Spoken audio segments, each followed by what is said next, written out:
संभल के बाद अब अलीगढ़ की जामा मस्जिद को लेकर भी विवाद खड़ा हो गया है। एक पक्ष द्वारा न्यायालय में याचिका दायर की गई है, लेकिन संविधान और कानून के मुताबिक क्या होना चाहिए वो हम आपको बताते हैं। कौल गवर्नर मुगल साबित खान द्वारा बनवाई गई करीब 300 साल पहले बनी 1728 में यह मस्जिद 17 गुंबदों में एशिया की सबसे ज्यादा सोना लगी मस्जिद के नाम से भी इसे जाना जाता है, जिसमें करीब 5 से 6 कुंटल सोना लगा हुआ है। प्लेसेस ऑफ वर्शिप एक्ट 1991 कहता है कि 15 अगस्त 1947 से पहले अस्तित्व में आए किसी भी धर्म के पूजा स्थल को किसी दूसरे धर्म के पूजा स्थल में नहीं बदला जा सकता है। अब आपको बताते हैं प्लेसेस ऑफ वर्शिप एक्ट की धारा 2 क्या है। यह धारा कहती है कि 15 अगस्त 1947 में मौजूद किसी भी धार्मिक स्थल में बदलाव के विषय में यदि कोई याचिका कोर्ट में पेंडिंग है तो उसे तत्काल बंद कर दिया जाएगा। अब आपको बताते हैं प्लेसेस ऑफ वर्शिप एक्ट की धारा 3। इस धारा के अनुसार किसी भी धार्मिक स्थल को पूरी तरह या आंशिक रूप से किसी दूसरे धर्म में बदलने की अनुमति नहीं है।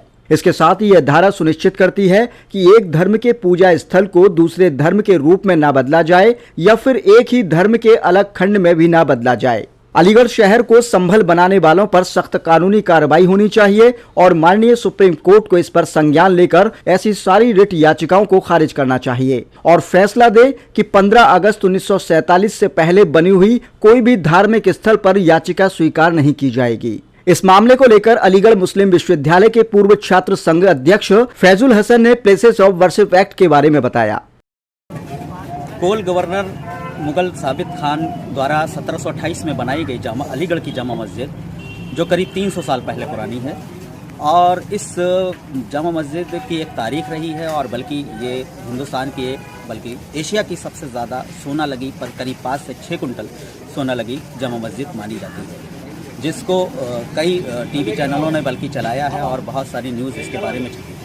ये 300 साल पुरानी मस्जिद के खिलाफ एक याचिका दायर की गई है कि इसके नीचे शिव मंदिर का दावा किया जा रहा है। चूँकि निचली अदालत में ये मामला है और मैं आपको ये बता दूं कि 1991 में वर्शिप एक्ट के तहत ये बाकायदा कहा गया है, वर्शिप एक्ट में ये कहा गया है कि 15 अगस्त 1947 से पहले बने हुए किसी भी धार्मिक स्थलों को न तो खोदा जाएगा न तो उसके बारे में कोई याचिका होगी और अगर याचिका उस पर पेंडिंग है उसके धारा 2 में तो उसको फौरन रिजेक्ट कर दिया जाएगा।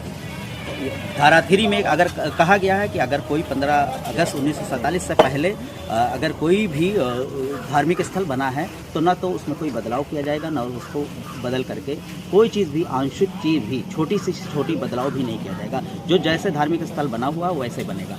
ये लोग सिर्फ एक नफरत की राजनीति के तहत एक माहौल को ख़राब करने के लिए जैसे संभल की जामा मस्जिद को लेकर के हुआ था वैसे अलीगढ़ की जामा मस्जिद को लेकर के किया जा रहा है। तो ये सारे धार्मिक स्थलों को लेकर के अगर इस तरह किया जा रहा है तो कहीं ना कहीं ये हिंदू और मुसलमान की आपसी नफरत को और पैदा करने के लिए किया जा रहा है। मैं ये चाहता हूँ ये मुल्क हमेशा मोहब्बत से चले, अमन से चले, भाईचारे से चले और एक साथ मिलकर के चले। शुक्रिया।